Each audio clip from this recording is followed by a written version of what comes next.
Good evening once again. We are on to one of the series of presentation of the electronic manual of Epsilon software solution. As you can see on my screen, for hospitality business, we have all the following. The general maintenances, where we do definition, and then we can modify, we can also create. And what do we create? We define most of the parameters we use for the business: general ledger, product, supplier or manufacturer, sales code, expense code, group code, system calendar, global administration, sales outlet, which can as well be referred to as branches. Define everything from here. The option modify, we use it to modify any of those items from time to time. Today, our discussion is going to be on services, and we're going to dwell more on just two items: check-in and check-out. This is where the front desk officer check-in a new customer. That is the customer coming in for the first time, and the customer that wants to check or lodge in into a hotel.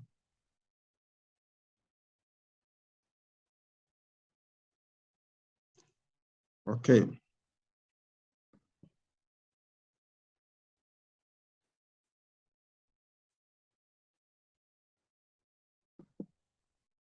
going to start in a moment now. Each of these fields, what we expected, what is expected from us, from each of the field, and where we have some hints, we're also going to dwell more on them. Okay, so like I was saying,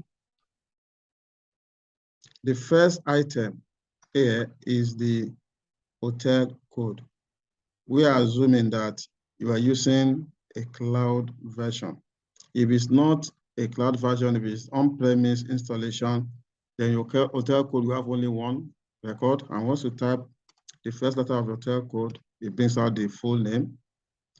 Then the surname of the customer. Our assumption is that you must have given a form to a customer to complete, and all the necessary information we expect from the customer, the personal data, are what you're going to enter electronically in this place. So I'll just go through them now, and then we'll see what happens.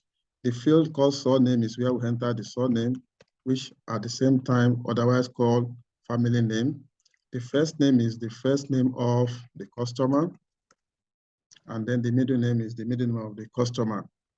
Like I said, all these fields are very important and are flexible. If the customer is not providing information on them, you leave them blank. But where we have any of the information very important and mandatory, they will validate against such field and will be forced to enter the information. In any case, what we're saying in essence is that on the application form, or the data form we give to our customer, whatever the customer completes on that form that we know is mandatory, we also make them mandatory electronically in the system. What you are seeing on the screen here is what we can refer to as electronic form, equivalent of what we give physically to customer. Standard hotel, you can just keep the customer standing in front of you while you gather this information from him and you enter the system at once. So like I was saying, middle name, let's assume the guy does not have a middle name, and you move to the next field. The customer has given to us, we enter it.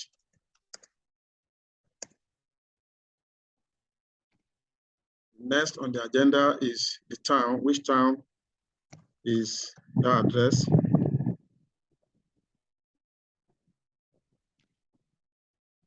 Which city?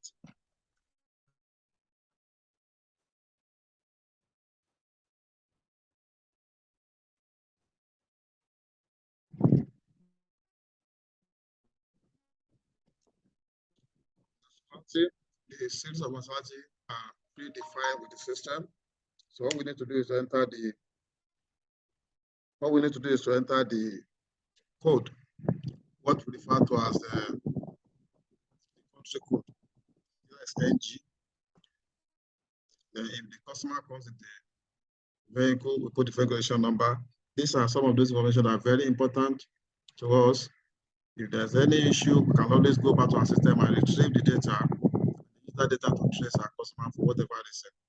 If the customer forgot something, we can always trace the customer from our system. Once we can get data from the system, something like phone number, something like address and so on, we can only deliver back to the customer.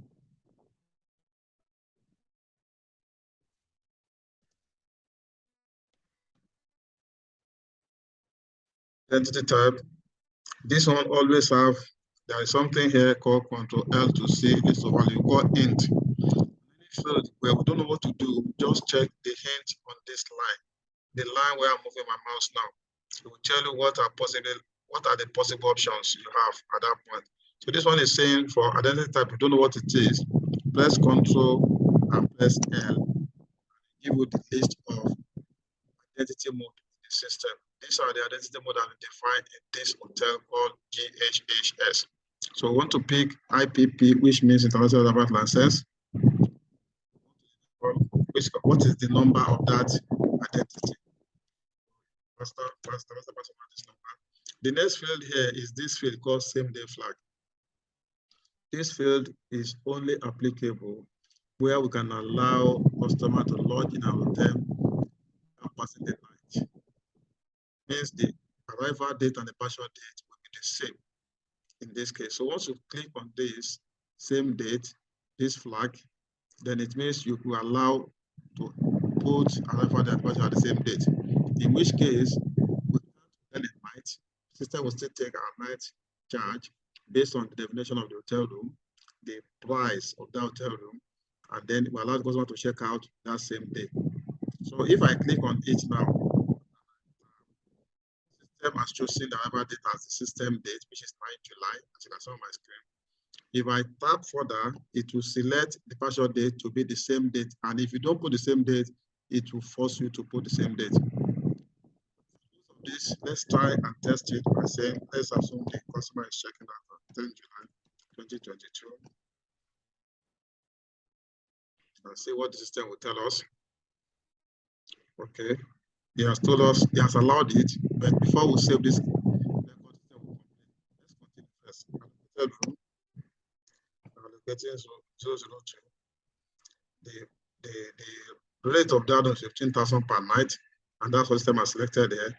It's expected to assign the phone number. Now,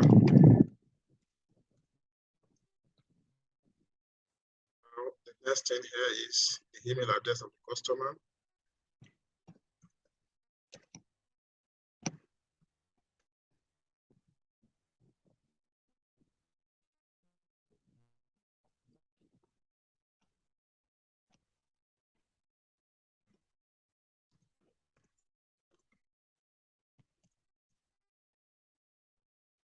Whatever deposit is whatever we take as caution for if there's any amount to put in there.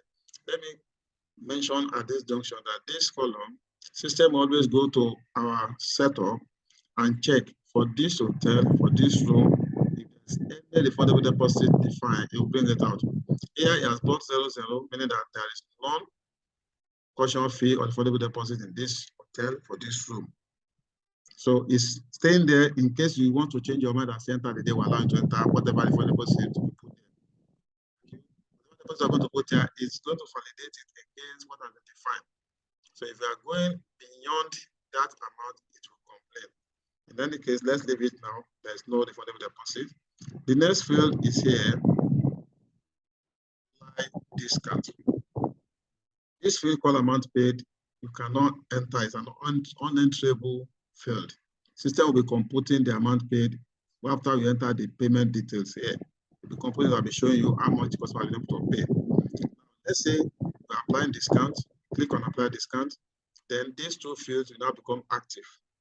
So you can use either rate or you use amount. Any of them is allowed to be used. If I click on amount now, instead of the 15,000, the system is saying I've already clicked on the rate field. So you are to enter the rate, but one of them is only active. You cannot use the two at the same time. I will remove the acting.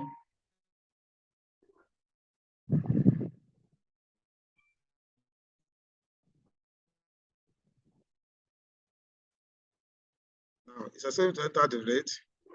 So it's forcing me because I've already clicked on the rate as the option that I want to take. Now, if I'm giving a 10%, it will compute the amount the customer is supposed to pay here. And this amount is not something you can erase. And if on the other hand, you don't want to use percentage, if you click on discount, you have to go back to the field. Now, you click on apply discount, then you can go back to the amount field. Change it if you want to use an amount instead of percentage. Let me say we're taking just 10,000 for that person. Discounted amount becomes 10,000, and that means the customer is only applicable. That means allowed to pay 10,000 for the room. You can see he has computed the rate, you can't change it, but the amount is there for you to change. This field is called complementary. This field, once you check it, it means this booking is complementary booking. So the customer is not allowed to pay anything. Once I check this, then the amount to pay, which is amount due, will become 0. In this case, it means customer is not supposed to pay anything. It's a complementary booking. Let me just complete this. We have an option where a percent discount is given. We'll do another one where complementary is given. Then we'll do another where rate is given. I'm trying to try same day now. Also try those ones that are not same day and see how this thing will behave. So I'm going back to this next field, which is the next of kin. Who is the next of kin of this customer? That's as supplied to us by the customer. Let me complete the name.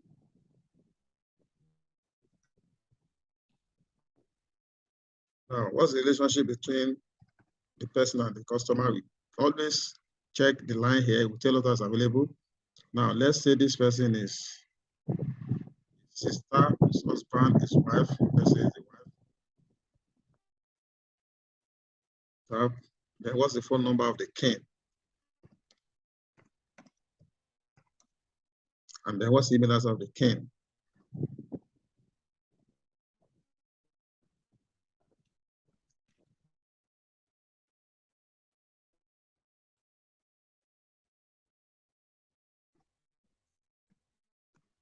Now, at this stage now, if you click on save, that means the person is not paying as is checking in. If has made any payment whatsoever, then we need to come here and enter the payment details. So if I save now, it means the person is not paying. So the record will be saved, and the person will be having a debit of 10,000 in our account. When he wants to check out, system will go and check what total debit he has, and will be compelled to pay that amount before checking out. I want to assume this person is going to pay. So I'll take the payment details. You see what I'm saying?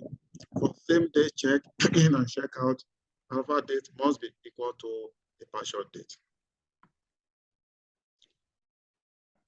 Look at it. This, and I said same day. So the system is complaining. It won't allow me to move away from this field. It will allow me to save. This is, I was trying to move away from this field to go and enter payment details when this complaint came up. Now, let me assume that, you can see, let me assume that I want to do save. Same thing also came up. For same day check-in and check-out, another day must be equal to the partial date. Okay. So in this case, I need to go back and change the partial date to 09 or the same day flag. Let me remove the same day flag. The person is planning one night. So I'm not going to use same day. Now, let's now go back to payment details. It allowed me now. I'm not here. Now, on payment details, we have a variety of form of payments. We have to enter each of the amount against the mode of payment on each flow. This is to allow us to get payment mode from customer in different options. The customer might want to pay a certain amount of the money in cash. They might want to pay a certain amount of the money through POS. They might want to pay money through transfer. So this is what we use this part of the. This is what we use this part of the form. So here, I want to assume it's going POS and it's going to pay through the POS we are giving the customer is either of the banks that this hotel has account. So we have defined all this before now, that this bank has 3 accounts. One in Polaris Bank, one in Eco Bank, one in Zenith Bank. So we have to select appropriately whichever POS that we're going to this customer, so that we can know which bank we expect that money, because all these banks are going to reflect the account we have in the bank. They are going to be mirror of the account we have in the bank. So let's say the Polaris Bank POS was given to this customer to pay, and then he's paying out of the 10,000, only 8,000 is paying through POS, and he wants to pay the remaining in cash. So you use the arrow button to go to the next line. You click here. Once you click on that place, then you select option again. The control L will give all the list of payment method, and I want to choose the option cash. So you tap. For cash, is not paid to the bank, it's paid to that front desk officer. So front desk officer all front desk officers have given a piggy bank to warehouse their cash. So you can only choose piggy bank here. If you choose any other option here, it will fail. Piggy bank is cash at hand. So I choose this. The man is paying with 2,000 to complete the 10,000. At this stage, the 10,000 will be completed. So we can now save. Now save. Click on save. The customer record failed with the error code HCU99100. Fail with non-medical exception. So there's an error somewhere that the customer transfer to fail. So I'm going to do it all over again.